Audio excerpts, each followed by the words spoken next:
નમસ્કાર. ચાલો આજે વાત કરીએ ઇતિહાસના એક એવા અધ્યાયની જે ઘણીવાર ભૂલાઈ જાય છે પણ જેણે ભારતનું ભવિષ્ય નક્કી કર્યું.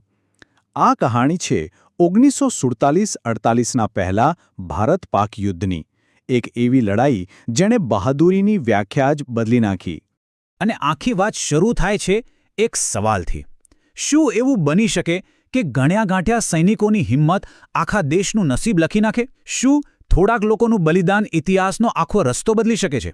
વેલ, 1947માં આવું જ કંઈક થયું હતું. ચાલો, એ જ તો જાણવાનું છે. તો આ બધું સમજવા માટે આપણે 1947ના એ સમયમાં પાછા જવું પડશે. ભારતનું વિભાજન થઈ રહ્યું હતું, ચારે બાજુ અંધાધૂંધી હતી, અને આ બધાની વચ્ચે કાશ્મીર એક એવા તોફાનના કેન્દ્રમાં ફસાઈ ગયું હતું જે આખા ઉપખંડનો ઇતિહાસ બદલી નાખવાનું હતું. જુઓ, ઘટનાઓ કેવી ઝડપથી બની રહી હતી. જૂન 1947માં અંગ્રેજોએ વિભાજનની જાહેરાત કરી. ઓગસ્ટમાં ભારત અને પાકિસ્તાન આઝાદ થયા. હવે રજવાડાઓ પાસે વિકલ્પ હતો: ભારત સાથે જોડાવું કે પાકિસ્તાન સાથે. પણ કાશ્મીરના મહારાજા હરિસિંહ તો અલગ જ વિચારતા હતા. એમને સ્વતંત્ર રહેવું હતું. પણ સમય કોની રાહ જુએ છે? એ કોઈ નિર્ણય લે એ પહેલાં જ 22 ઓક્ટોબરે પાકિસ્તાને ઓપરેશન ગુલમર્ગ શરૂ કરી દીધું.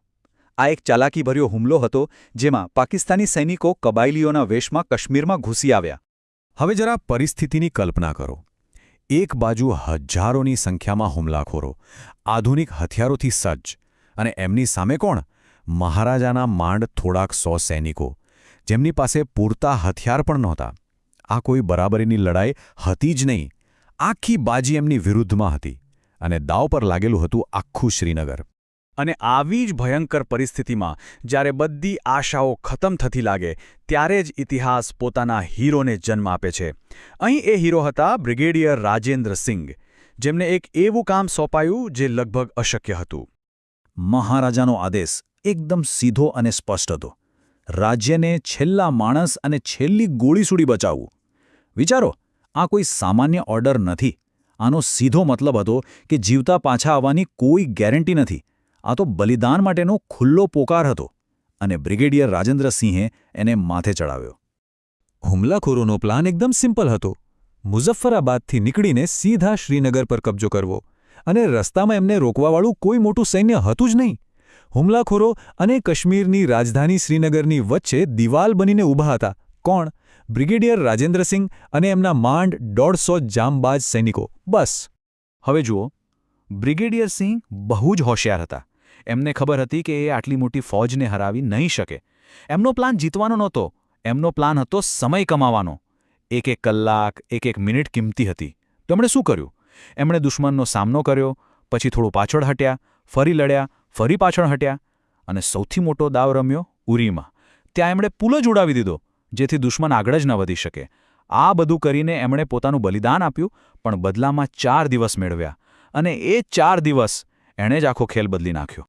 તો એક તરફ બ્રિગેડિયર સિંહ અને એમના સૈનિકો પોતાની જિંદગી દાવ પર લગાવીને સમય ખરીદી રહ્યા હતા, અને બીજી તરફ શ્રીનગરમાં જ્યારે દુશ્મન રાજધાનીના દરવાજે દસ્તક દઈ રહ્યો હતો ત્યારે એક ઐતિહાસિક નિર્ણય લેવાઈ રહ્યો હતો. મહારાજા શું કરી શકતા હતા? એમની પાસે વિકલ્પો બહુ ઓછા હતા. સમય તો બિલકુલ નહોતો. આખા રાજ્યનું ભવિષ્ય એમના એક નિર્ણય પર ટકેલું હતું, અને એ જ દબાણમાં એમણે એ પગલું ભર્યું જેણે બધું બદલી નાખ્યું. અને એ દિવસ હતો 26 ઓક્ટોબર 1947.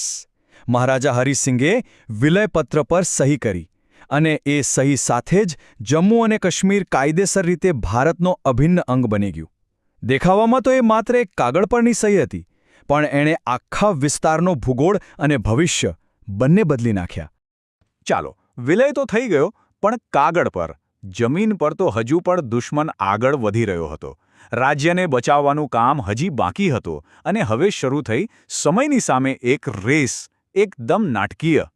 વિલયના બીજા જ દિવસે 27 ઓક્ટોબરની સવાર દિલ્હીથી ભારતીય સેનાના વિમાનો સીધા શ્રીનગર એરફિલ્ડ પર ઉતર્યા, અને એમાંથી ઉતરી એક શીખ રેજિમેન્ટ. એમના પગલાં એ ઘેરાયેલા શહેર માટે આશાનું પહેલું કિરણ હતા. અને અહીં એન્ટ્રી થાય છે આપણી કહાણીના બીજા હીરોની, જેમણે જમીન પર પહોંચેલી પહેલી ભારતીય ટુકડીની કમાન સંભાળી, લેફ્ટનન્ટ કર્નલ દિવાન રણજીત રાય. લેફ્ટનન્ટ કર્નલ રાયને મળેલું કામ એકદમ સ્પષ્ટ હતું. ગમે તે થાય, શ્રીનગર એરફિલ્ડને બચાવવાનું અને દુશ્મનને પાછળ ધકેલવાનું.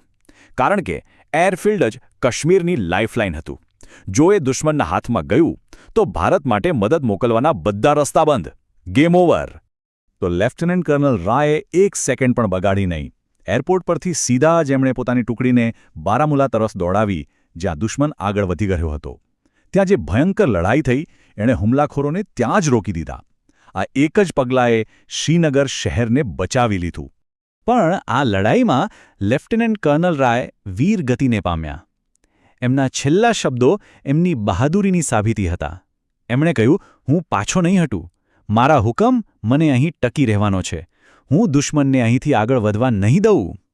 અને એમણે ખરેખર દુશ્મનને આગળ વધવા ન દીધો. એમના બલિદાને જ શ્રીનગરને બચાવ્યું.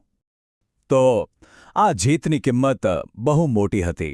આખી ખીણ બચી ગઈ, પણ એ બે મહાન યોદ્ધાઓના બલિદાનના પાયા પર, બ્રિગેડિયર રાજેન્દ્ર સિંહ અને લેફ્ટનન્ટ કર્નલ રણજીત રાય. જો એમણે એ અકલ્પનીય સાહસ ન બતાવ્યું હોત તો આજે કાશ્મીરનો અને કદાચ ભારતનો ઇતિહાસ પણ કંઈક જુદો જ હોત. તો આ આખી વાતનો સાર શું છે? એકદમ સીધો.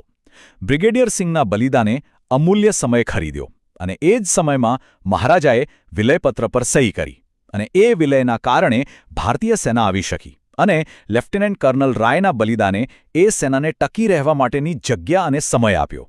આ બે બલિદાનોએ જ કાશ્મીરનું ભવિષ્ય ભારત સાથે જોડ્યું. અને અંતે આ કહાણી આપણને એક સવાલ સાથે છોડી જાય છે કે એક સૈનિકના સર્વોચ્ચ બલિદાનનો વારસો ખરેખર શું હોય છે?